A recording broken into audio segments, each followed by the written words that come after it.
attorney present during questions and interviews with the state of Texas. If you cannot afford a lawyer will be appointed to represent you, sir.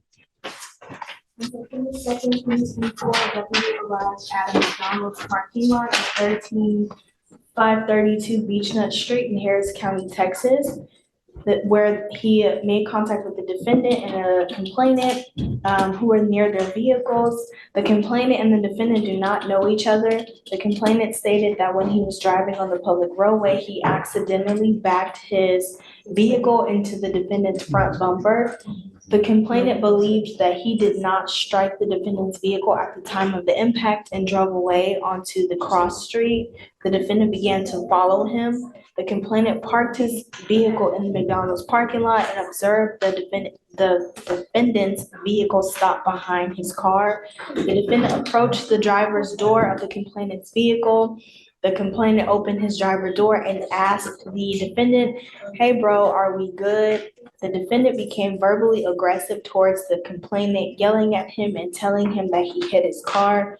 The complainant remained sitting down in his driver's seat. The defendant was so close to the complainant that the complainant could not walk out of the vehicle. The defendant with his left fist struck the complainant on the right side of his face, causing pain. The defendant repeatedly told the complainant to get out of the car.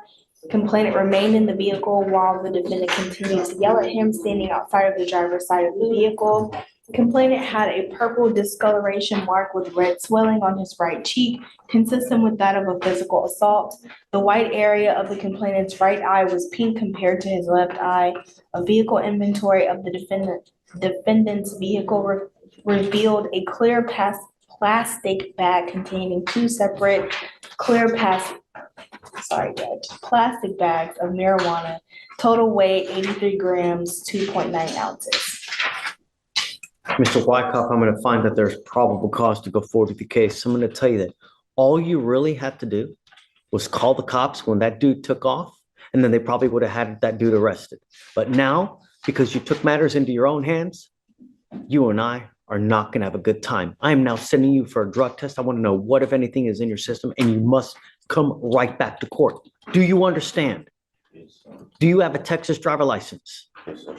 You run his license, please. Do you have valid liability insurance in your name? Yes, sir. I want proof before you leave here today to see whether I'm going to allow you to drive or not. Number one. Number two, as a condition of your bond, you are not allowed to use dope or any kind of dope whatsoever or alcohol. If I find that you're using anything, I'm going to put you in jail and I'm going to make your bond sky high. Do you understand? Yes, sir. This license is eligible, Judge. Thank you. I'm ordering you also as a condition of your bond not to be in possession of any weapons and not to have any contact with the complaining witness in this case. Rachel, I'd like to send him down right now for a drug test. I'm going to have you sign a reset, and then I'm going to hand you off to take a drug test, and then you must come right back. Do you understand? Okay. Right this one. Mr. Wyckoff tested positive for cocaine. He also tested positive for, what else was it? Mr. Wyckoff, I'm going to tell you now, I'm not putting up with it. I'm not going to let you do this while you're on my watch. So Sorry, Your Honor. it's okay. Step forward. It stops now. And if you don't, we have one place for it. You understand? You will be drug tested like crazy. I'm going to bring you here 2 times a week so that you prove to me that you're not consuming any kind of cocaine, alcohol, or any dope whatsoever. And the first time you test. Right out of the gate, things are serious. This isn't a small misunderstanding anymore. This is an assault charge, and the stakes are real. Jail time and a heavy fine. But what started all this? Believe it or not, a parking lot incident. Yes, the kind of situation that usually ends with exchanged insurance info. But this one spiraled fast. Positive, you will go to jail. I know that you're going to test positive now for the next 3 days, maybe 4. But after that time, if you've continued to test positive for cocaine, then you will go to jail. As far as the weed is concerned, I will give you a 35 to 40 day window. And after that, if you test positive, that tells you that you've continued to use. And likewise, you will go to jail. And I'm going to tell you now, no more PR bonds. Do you understand? I don't care if you're mad at me. I don't care if you're, look. I'm not gonna make it 2 times a week. Well, then, Drug test, no, I work and everything. No, that's not gonna happen. yes, it is. All right. I will give you the opportunity. If you don't, then that's fine. You don't have to come. You know what's going to happen, and that's it. Judge, I would ask the court to consider just either once a week or every 2 weeks. No, because he can still use and he can evade capture with it. And, I don't want you to continue to use cocaine, and that's it. And I'm not going to. And just like that, a minor accident turned into a physical confrontation.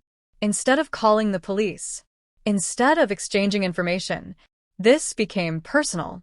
And that decision, to chase and confront, is what landed Mr. Waff in court today. Cocaine. I can't even use cocaine. I have asthma. That stuff will break my lungs. You tested positive for it. I can't use it. Well, okay. Prove it. I have asthma. It's in the system. Prove it.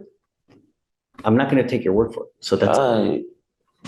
I've already given you a lawyer, Mr. Wyckoff. You know what's expected of you. All you have to do, I'm not asking you to show up here. I'm asking you to just go take a test, and then you can take Like off. I said, I work. I'm not finna take 2 times out a week to go take a test. No. That is the bond condition. All right. I could have paid my own bond for that. Still a condition I'm going to. And here comes the turning point. The judge makes something crystal clear. Backhand index pointing right, this case didn't have to happen. One phone call could have changed everything. Instead, now there's an assault charge and a drug test. And what happens next? Things get a lot worse. Put on you whether you paid your own bond or not. If you don't like it, don't pick up a new case. Easy solution. And I hope that now it becomes so miserable that you think twice before you follow someone next time.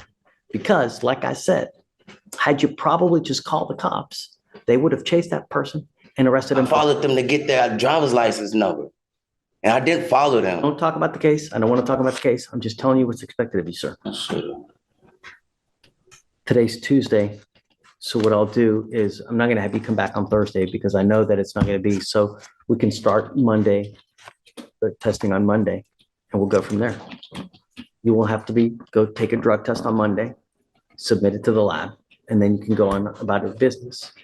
If you test positive, you will be brought to court, and then we'll address it at that time. All right. Any questions? Anything else? Okay. Good luck, Mr. Wyckoff.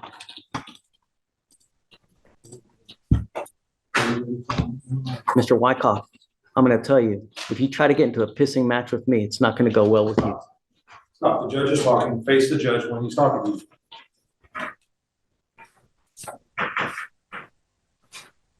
Bring it. Step over there. You done with it?